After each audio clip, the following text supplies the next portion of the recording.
로중 읽어주는 제입니다. 오늘은 3월 22일 수요일 로중입니다. 나는 잃어버린 자를 다시 찾고 길 잃은 자를 데려오고 상처 입은 자는 싸매주고 약한 자는 강하게 할 것이다. 에스겔 34장 16절. 목자는 집으로 돌아왔을 때 친구들과 이웃들을 부르고 그들에게 말한다. 나와 함께 기뻐합시다. 잃어버린 양을 내가 찾았소. 누가복음 15장 6절. 잃어버린 양을 찾아 나서는 하루 되세요. 샬롬 하올람. 오늘 가르침의 본문은 그 유명한 잃은 양의 비유입니다. 이제 누가복음 15장은 잃은 것을 찾은 것에 대한 3단 콤보 비유가 쫙 이어지는데요. 첫 번째는 잃은 양의 비유, 두 번째는 되찾은 드라크마 비유, 그리고 그 결정판인 돌아온 탕자 비유, 이렇게 세 개를 연속해서 예수님이 비유로 설명을 하십니다. 주제는 똑같아요. 이 비유를 하신 이유는 예수님과 세리, 죄인들이 함께 어우러져 있을 때 그 모습을 보고 바리새파 사람들과 율법학자들이 투덜거리는 이 상황을 전제로 하고 있어요. 그러니까 지금 예수님이 훌륭한 선생님이고 세리와 죄인들도 예수님의 말씀을 들으러 왔고 그 주위에 있던 바리새인과 율법학자들이 아이고 저거는 죄인하고 어울리는 그들하고 같이 밥이나 먹는 아유 그런 하찮은 존재였구나 라고 예수님을 비아냥거리는 걸 전제로 하고 있습니다.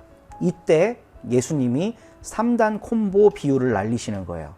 첫 번째 잃은 양 비유, 그리고 되찾은 드라크마 비유, 세 번째 돌아온 탕자 비유. 하이라이트는 돌아온 탕자 비유이지만 이 세 가지 비유는 다 비유점이 같습니다. 잃었던 것을 찾을 때 하나님이 더 기뻐한다는 거예요. 그럼 이때 비유점, 그러니까 잃었던 것이란 무엇일까? 세리와 죄인들이 바로 잃은 사람들이라는 겁니다. 이거를 너무 확대 해석하면 안 돼요. 그냥 바로 다이렉트로 해석해야 돼요. 너무나도 분명하게 잃은 것들은 세리와 죄인들입니다. 지금 그것들이 예수님께로 나아올 때 예수님이 기뻐한다고 말하고 있는 거예요. 그러니까 바리새인이나 율법학자들, 유대교인들 이런 사람들이 아무리 몰려와봤자 우리 하나님의 마음을 움직일 수가 없는데 잃었던 존재, 그러니까 세리와 죄인들이 하나님께 나아올 때 하나님이 훨씬 더 기뻐하신다는 겁니다. 우리는 흔히 교회에서 오랫동안 교회를 떠난 사람들을 잃은 사람으로 생각해요. 근데 그렇지 않아요. 교회를 떠나 있는 사람들은 교인들의 관심의 대상입니다. 교회와 목회자의 관심의 대상. 그래서 어떻게든 전화신방하고 막 찾아가고 이래서 그 사람을 다시 교회로 돌아오게 하는데 이 구절들을 사용해요. 근데 이 구절은 그런데 사용하라고 기록된 것이 전혀 아닙니다. 방금 비유점에 대해 이야기했잖아요. 잃은 자들은 누구냐 하면 기존의 공동체 안에 있는 사람들이 손가락질하고 죄인이라고 멸시하는 사람들이에요. 지금 본문에는 세리와 죄인들이라고 얘기돼 있거든요. 이 사람들은 그냥 교회 떠난 사람이 아닙니다. 유대교 이탈한 사람이 아니에요. 유대교 안에 있는 사람들이 경멸하는 사람들입니다. 그럼 결국 이걸 오늘날 교회로 해석을 해본다면 기존의 교회가 혐오하는, 경멸하는 그 누군가가 교회 안에 품어지고 받아들여지고 예수님의 사랑을 느끼게 되고 이걸 하나님이 가장 기뻐하신다는 거예요. 근데 우리는 비유점을 놓쳐버렸기 때문에 이 구절을 엉뚱하게 사용해 왔습니다. 교회 떠난 사람들을 다시 되찾아와야 된다. 이런 구절이 아니라는 거죠. 우리 서로 공동체가 예수님의 비유점을 잘 이해하고 하나님이 기뻐하시는 일들을 감당했으면 좋겠습니다.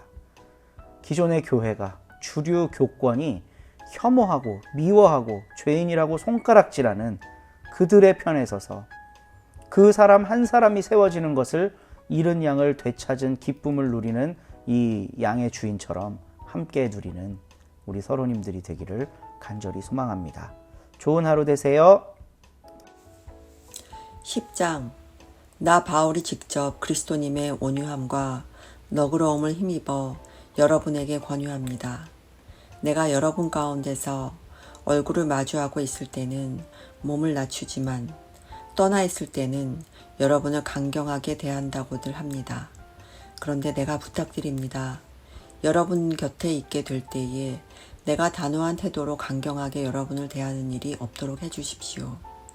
우리가 세상 기준에 따라 살아간다고 생각하는 몇몇 사람들한테는 내가 단호한 태도로 세게 대할 생각입니다. 우리가 세상에서 살아가지만 세상 기준에 따라 싸우지는 않습니다. 우리가 치르는 싸움의 무기는 세상의 것이 아니라 하나님으로부터 오는 강력한 것입니다.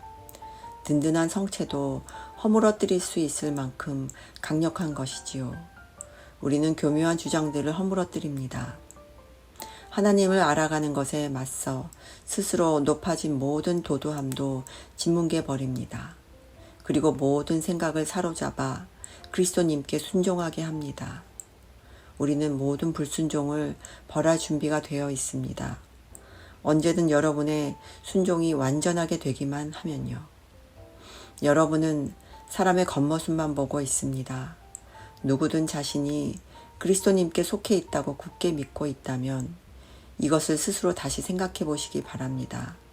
그 자신이 그리스도님께 속한 것처럼 우리도 그러하다는 것을 말입니다.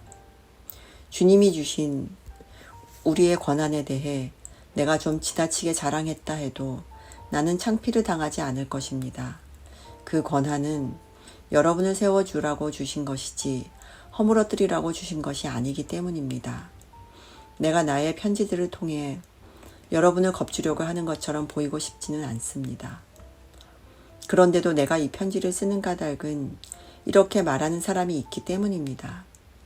그의 편지들은 무게가 있고 힘이 있지만 실제로 대면하면 그는 약하고 그의 말재주는 형편없습니다.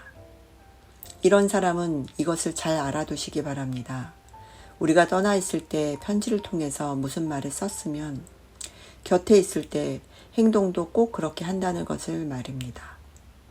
우리는 우리 자신들을 스스로를 내세우는 어떤 사람들과 같은 부류에 두거나 그들과 비교당할 생각이 털끝만큼도 없습니다. 그러나 그들은 자기들을 기준으로 자기들을 재어보고 자기네끼리 서로 비교하고 있으니 깨닫지를 못합니다. 반대로 우리는 한계를 벗어나 자랑하지 않을 겁니다. 하나님이 우리에게 나누어 맡기신 활동 영역에 한계에 맞추어 할 겁니다. 우리는 그 한계에 따라 여러분에게까지도 다다른 것입니다. 우리는 마치 여러분한테 다다른 적도 없으면서 그러기라도 하는 것처럼 분수를 넘어서 지나치게 나아가고 있는 것이 아닙니다.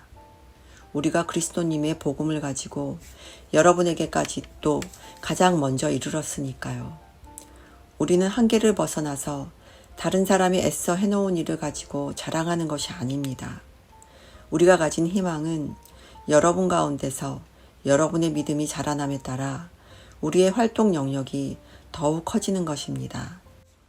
그리하여 여러분 있는 곳을 넘어가는 곳까지 좋은 소식을 전하게 되는 것입니다. 다른 영역에서 남들이 해놓은 것을 가지고 자랑하려는 것이 아닙니다. 자랑하는 사람은 주님을 자랑하기 바랍니다. 인정을 받는 사람은 스스로를 내세우는 사람이 아니라 주님이 내세워 주시는 사람이니까요. 아멘.